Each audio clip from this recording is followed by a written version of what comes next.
Alrighty, so some ways that you can practice self-compassion, because that's what we want to focus on first, is the whole teacher. And you can do this by celebrating some of your accomplishments.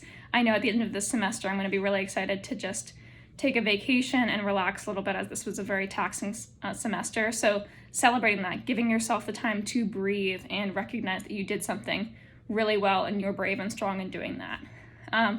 Getting enough sleep seems like something simple, but when you're running the day-to-day life, you're super busy, this is something that you can forget about, and this is a big part that comes into taking care of the self.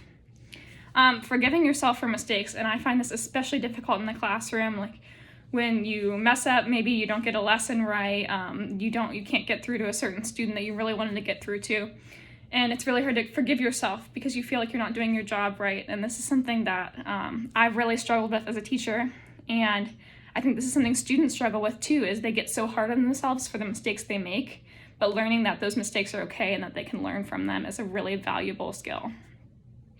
Practicing positive self-talk is another big one, and I'm going to talk about this a little bit later based on my experiences in the classroom and how this affected me, but I think this one's really important. Taking care of your mind and body, and this is really hard to do when you're living, again, that busy day-to-day lifestyle. Sometimes this is hard for students to do when they don't have that kind of support at home, so giving them these outlets in school is really important, and this is just something else we want to focus on.